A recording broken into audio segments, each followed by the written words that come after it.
Corona காலத்திலும் அதேபோன்று இயற்கை இடர்பாடு, அதாவது நிவர் புயல், வர்தா புயல், இந்த மாதிரி காலங்களில் தூய்மை பணியாளர்களுடைய பங்கு என்பது ஒரு சொல்லி மாளாத அளவிற்கு அவருடைய பணி என்பது ஒரு தியாகமான ஒரு பணி. தம்மையே சமூகத்துக்கு அர்ப்பணித்துக் கொண்டு அது துர்நாற்றம் வீசினாலும் கூட அதையெல்லாம் சகித்து கொண்டு உடனடியாக மக்களுக்கு ஒரு ஆரோக்கியம் மேம்பட வேண்டும் என்பதற்காக முழுமையாக தம்மை அர்ப்பணித்துக் கொண்டு செயல்படுபவர்கள் தூய்மை பணியாளர்கள். எனவேதான் உண்மையிலேயே பார்த்தீங்கன்னா சம்பளம் அதிகமாக எல்லாரும் காட்டிலும் கொடுக்கணும்னா தூய்மை பணியாளர்கள் தான் கொடுக்கணும். ஏன்னா அந்த பணி செய்யறதுக்கு மிகவும் சிரமம். இப்போ ஸ்டாலின் போய் ஒரு மேன்ஹோலில் போய் இறங்க முடியுமா?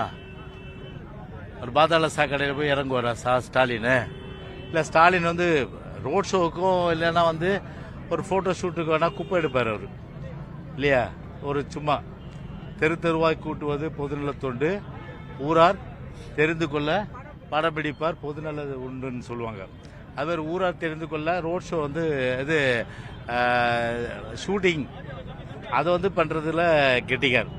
ஆனால் உண்மையிலேயே இப்போ வட சென்னை குறிப்பாக ஜோன் 5, ஜோன் 6, அதே போன்று ஜோன் 7 கூடவா 7, மொத்தம் 3 ஜோனில், அதாவது ஆர்கே நகர், ராயபுரம், திருவொற்றியூர், திருவிக நகர், இது போன்ற துறைமுகம், இது போன்ற பகுதிகள் 5 நாட்களாக குப்பை எடுக்கல. 5 நாட்களாக பார்த்தீங்கன்னா துர்நாற்றம் வீசுது. கவலைப்பட்டார்களா இந்த அரசாங்கம்? கவலைப்படல. வருத்தப்பட்டார்களா? கிடையாது. மாநகராட்சியும் தூங்குது, அரசாங்கமும் தூங்குது என்பதை விட ஒரு திமிர் பிடித்து அலைகின்றார்கள்.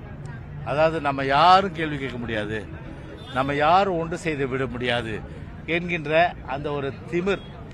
ஆனால் திரு ஸ்டாலினுக்கு நான் சொல்றேன், ஒரு சர்வாதிகார போக்கோட, ஒரு ஜனநாயக விரோத போக்கோட மக்களுடைய போராட்டத்தை, அதுவும் தூய்மை பணியாளர் குறிப்பாக ஒரு சமுதாயத்திற்கு அவர்கள் பயன்படுகின்ற வகையில் தன்னை அர்ப்பணித்துக் கொண்டு தியாகம் செய்கின்ற அந்த தூய்மை பணியாளருடைய போராட்டத்தை நசுக்க வேண்டும் என்ற அந்த எண்ணத்தோடு செயல்பட்டால் நிச்சயமாக உங்கள் அரசு நாசமாகத்தான் போகும்.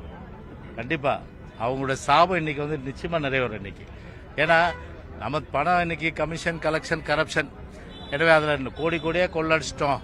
ஏன்னா தேர்தல் வரும்போது நம்ம ஓட்டுக்கு பணம் கொடுத்து நம்ம ஓட்டை வாங்கிடலாம் அப்படின்ற மமதையில், ஒரு அதிகார திமிரில், ஒரு ஆணவ போக்கில், இன்னும் என்னென்ன வார்த்தை இருக்கு அதெல்லாம் சொல்ல முடியும் என்னால், ஆணவ போக்கில் இன்னைக்கு இந்த திமிர்வாதத்தில் இன்னைக்கு பார்த்தீங்கன்னா இவங்களை 5 நாளாக இன்னைக்கு பசி பட்டினிமா அண்ணன் தண்ணி இல்லாமல், ஆகாரம் இல்லாமல் இன்னைக்கு கஷ்டப்பட்டுருக்காங்க. அழைத்து பேசுவதற்கு கூட மனம் வரவில்லை. அவர் அழைத்து பேசி என்னதான் உங்க பிரச்சனை அப்படின்னு, அதாவது ஒரு தனியாருக்கு குத்தகை விடுவதன் மூலம் இன்னைக்கு அதில் கமிஷன், கலெக்ஷன், கரப்ஷன் 3மே அதில் பணம் வரும் அதில். எனவே இவங்களுடைய வாழ்வாதாரம் எக்கேடு கெட்டு போனால் என்ன அடிப்படையில் இன்னைக்கு அந்த ஒரு முடிவு எடுத்திருக்காங்க. ஆனால் இவ்வளோ ஒரு தூய்மை பணியாளர்கள் இன்னைக்கு 5 நாட்களாக இன்னைக்கு இந்த இடத்துல போராடிட்டு இருக்காங்கன்னா அவர்களை அழைத்து பேச வேண்டிய இது ஏன் இந்த அரசுக்கு வரல? திமிர்வாதம், ஆணவ போக்கு.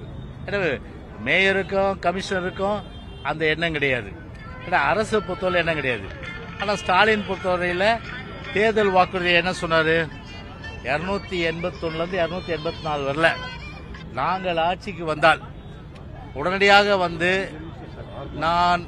நாங்கள் இந்த தூய்மை பணியாளர்கள் மட்டுமல்ல, அரசு சார்ந்த நிறுவனங்கள் அத்தனை பேரை யாரெல்லாம் பணியாற்றுகிறார்களோ அவர்களை டெம்பரரி எம்ப்ளாயிஸ், அதாவது தற்காலிகமாக பணியாற்றவர்களை நிரந்தரமாக்குவோம்னு சொல்லுவாங்க. இன்னைக்கு அதை தான் கேட்குறாங்க. இன்னைக்கு தேர்தல் வாக்குறுதி நிறைவேற்றிட்டீங்களா? நீங்க தேர்தல் வாக்குறுதி நிறைவேற்றல. பட்ட நாம இன்னைக்கு தூய்மை பணியாளர் போட்டீங்க. சரி, 2021 ஜனவரி மாதம் ஒரு லெட்டர் எழுதுறாரு. யாரு? கமிஷனருக்கு ஸ்டாலின். இந்த லெட்டரை பாருங்க. லெட்டர் எழுதுறாரு ஸ்டாலின். இந்த லெட்டர்ல என்ன எழுதுறாருன்னா, இந்த மாதிரி பணி நிரந்தரம் செய்ய வேண்டும், அது மட்டும் இல்லாமல் இவர்களின் வாழ்வாதாரம் மற்றும் திறம்பட ஆற்றிய பணி கருதி 12,000 பேரையும் மீண்டும் பணியில் அமர்த்திட தங்களை அன்புடன் கேட்டுக்கிறோம். பணி நிரந்தரம் செய்யணும்னு சொல்றாரு. அது மட்டும் இல்ல, இன்னொன்னு சொல்றாரு. இவருடைய அந்த பணி பாத்தீங்கன்னா, அதாவது இயற்கை இடர்பாடுகள், அதாவது கொரோனா, பேரிடர் போன்ற பல்வேறு நெருக்கடி, அதாவது வர்தா, நிவர், சீன பிரதமர் வருகை, இந்த காலகட்டங்களில் தூய்மை பணியாளருடைய பணி என்பது ஒரு மிக பிரசித்தி பெற்ற ஒரு பணி, சொல்ல முடியாத ஒரு தியாகம் அப்படின்னு சொன்னவர் யாரு? சாட்சாத் இந்த ஸ்டாலின் தான். சொல்லிட்டு இப்ப பாத்தீங்கன்னா அப்படியே அந்தர் பல்ட்டி. இன்னைக்கு அங்க தென் மாவட்டத்தில் போய் வாய் மலர்றாரு, நாங்க வேலை வாய்ப்பு உருவாக்கிட்டேன்னு. என்ன வேலை வாய்ப்பு உருவாக்குனீங்க? ஆண்டுக்கு 1,00,000 பேருக்கு வேலை வாய்ப்பு உருவாக்குறேன்னு சொன்னீங்க. நீங்க இதுவரையில 1,00,000 பேருக்கு ஆண்டுக்கு வேலை வாய்ப்பு கொடுத்துட்டீங்களா? நீங்க 5வது வருஷம் வரப்போகுது, 5 லட்சம் பேர் கொடுத்துட்டீங்களா? பட்டியல் வெளியிடுங்க. இன்னைக்கு அரசு இன்னைக்கு பாத்தீங்கன்னா டீச்சர்ஸ் 69,000 பேர் இன்னைக்கு காலி பணியிடங்கள். இன்னைக்கு இபியில் 50,000 பேர் காலி பணியிடங்கள் இருக்கு. இன்னைக்கு கார்பரேஷன்ல காலி பணியிடங்கள் இருக்கு. டிரான்ஸ்போர்ட்ல 20,000 பேர் இருக்கு. வந்தவன பணி நிரந்தரம் பண்ணணும், நிலுவைத் தொகை கொடுத்துருவோம். பணி அது மட்டும் இல்லாம டிரான்ஸ்போர்ட்ல இன்னைக்கு நிலுவைத் தொகையெல்லாம் கொடுத்து பிச்சை எடுக்கிறாங்க. இன்னைக்கு ஊழியர் தொழிலாளர்லாம் தட்டி எழுந்து பிச்சை எடுக்கிறாங்க. அந்த மாதிரி நிலைமைக்கு இன்னைக்கு தமிழ்நாட்டையும் தொழிலாளர் வர்க்கத்தையும் உழைக்கும் வர்க்கத்தையும் இன்னைக்கு தள்ளிட்டு இன்னைக்கு வாய் கூசாம ஒரு பொய்யே உருவமா, பொய்யே மூலதனமாக, பொய்யே வாழ்வாக, மூணுமே பொய்யே மூலதனமாக, பொய்யே வாழ்வாக, ஒரு பொய்யரனுடைய ஒரு முழு சாட்சியாக, பொய்க்கு உண்மையிலேயே ஒரு நேஷனல் அவார்டுல இருந்து ஆஸ்கர் அவார்டு கொடுக்கணும்னா ஸ்டாலினை தேர்ந்தெடுக்கலாம். கண்டிப்பா சொல்றேன். எப்படிதான் வாய் கூசாம மக்கள் என்ன நினைப்பாங்க, மக்கள் நம்மளை திட்ட மாட்டாங்களா, மக்கள் நம்மளை காரி துப்ப மாட்டாங்களா, அதை பத்தி எங்களுக்கு கவலை. அதான் சொல்லுவாங்க, ஒரு பழவை காரி துப்புற என்ன பண்ணுவேன், தொடச்சு விட்டுருவேன். அந்த மாதிரி இந்த மாதிரி ஒரு முதலமைச்சர் இருந்தா எப்படி பார்த்தீங்கன்னா நாடு உருப்படும் சொல்லுங்க. அந்த அளவுக்கு இன்னைக்கு பார்த்தா மக்கள் இன்னைக்கு வெந்து நொந்து இன்னைக்கு வீதிக்கு இறங்கி போராடினாலும் இன்னைக்கு அதை பத்தி எங்களுக்கு கவலை இல்லை. தனியார் கொடுத்து கொள்ளடிக்கணும், அதான் எங்களோட நோக்கம். அந்த வகையில் இன்னைக்கு போராட்டத்துக்கு அனைத்து இந்திய அண்ணா திராவிட முன்னேற்ற கழக பொதுச் சார்பில் இன்னைக்கு ஆதரவு தெரிவிச்சிருக்கோம். கண்டிப்பா அவருடைய போராட்டம் நிச்சயமா வெல்லும். இன்னைக்கு பார்த்தீங்கன்னா இன்னைக்கு தேர்தல் வாக்கு நிறைவேற்றுங்க, அதுதான் இன்னைக்கு நாங்க சொல்றது. தென் மாவட்டத்தில் மட்டும் போய் தென் மாவட்டத்தில் பெருசா வானத்துக்கும் பூமிக்கும் இன்னும் பெரிய அளவுக்கு வேலை வாய்ப்பு இவங்க தான் உருவாக்கிட்ட மாதிரி அவ்வளவு குதிச்சிங்க. தென் மாவட்டத்தில் வறுமை ஒழிஞ்சிச்சா? தென் மாவட்டத்தில் 5 வருஷத்துல பார்த்தா வேலை எல்லா இளைஞர்களுக்கு வேலை வாய்ப்பு போட்டு கொடுத்துட்டீங்களா நீங்க? சரி, எத்தனை பேருக்கு இந்த 4 வருஷ காலத்துல 4.5 வருஷ காலத்துல தென் மாவட்டம், அதாவது கிட்டத்தட்ட 13 மாவட்டங்கள் இருக்கு, 13 மாவட்டங்களை எவ்வளவு வேலை வாய்ப்பு நீங்க உருவாக்கிருக்கீங்க? அந்த பட்டியலை நீங்க வெளியிட தயாரா? நான் ஸ்டாலினை கேட்கிறேன், தைரியம் இருந்தா வெளியிடுங்க. அப்படி பொய் சொல்றீங்களா? பொய்க்கு உங்களுக்கு தான் அவார்டு கொடுக்கணும். நேஷனல் அவார்டுல இருந்து ஆஸ்கர் அவார்டுல இருந்து எல்லா அவார்டும் உங்களுக்கு தான் கொடுக்கணும். வேற என்ன கேள்வி?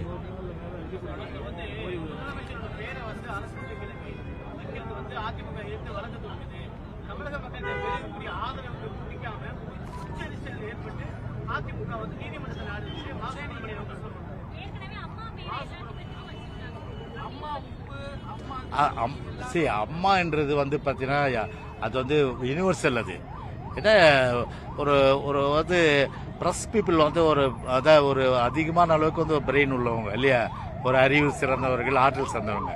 ஒரு அம்மான்றது தனிப்பட்ட பேரா? நான் சொல்றது அம்மான்றது தனிப்பட்ட பேரா? அது அம்மா திட்டன்றதுக்கு டெபினிஷனே கொடுத்துருக்குறோம். அதாவது பெனிஃபிட்ஸ் எல்லாருக்கும் கிடைக்கிறது அம்மா அந்த அப்ரிவேஷன் வரும், அதுதான் அம்மான்னு வரும். அது புரியுதுங்களா?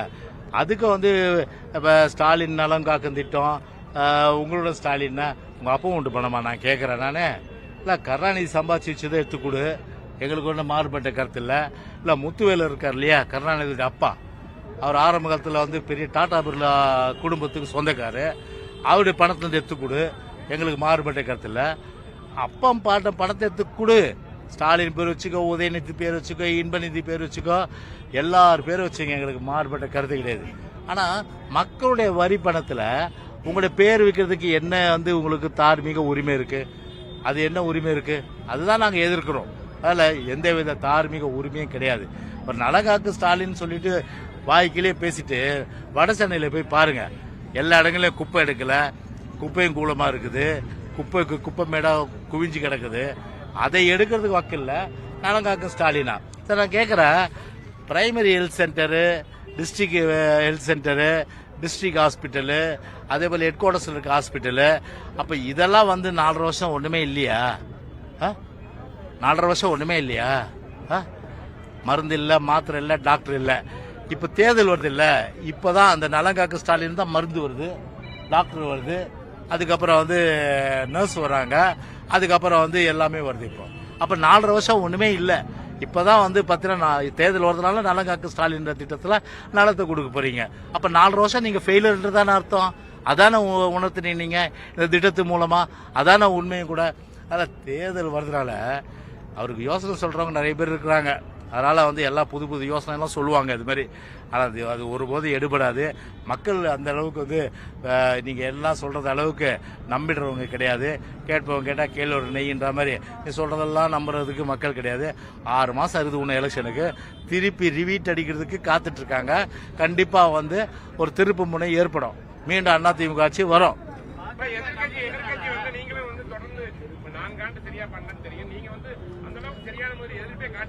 என்ன எதிர்பார்க்கல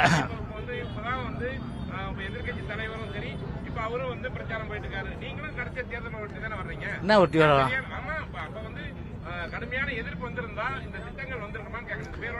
அன்பழகன் ஒரு விஷயம் தெரிஞ்சுக்கணும், எங்களுடைய மக்கள் பணியிலிருந்து நாங்கள் என்னைக்கும் தொய்வு வந்து வைக்கிறது கிடையாது. அண்ணா திராவிட முன்னேற்ற கழகத்தை பொறுத்தவரை வந்து மக்கள் பணிகளில் வந்து மக்கள் விரோத போக்கை கடைபிடித்தால் ஆளும் இந்த அரசு அதற்காக எல்லா விதமான போராட்டங்களும் மாவட்ட அளவிலையும், தாலுக்கா அளவுகளையும், வட்ட அளவுகளையும் நடத்தியதான் நடத்தி அண்ணா திராவிட முன்னேற்ற கழகம். கட்சி சார்பாக நடத்தியிருக்கோம், தொழிற்சங்கத்தில் இப்படி வந்து நடத்தியிருக்காங்க. தொழிற்சங்க செயலாளர் கமலக்கண்ணன் இருக்காரு.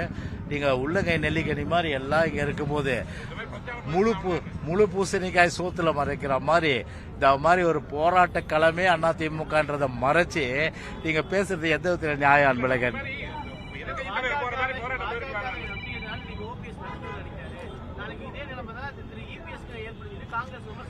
பாஜக சம்பந்தப்பட்ட கேள்விகள் அனைத்தும் பொதுச் செயலாளர் நீங்க கேட்கலாம்.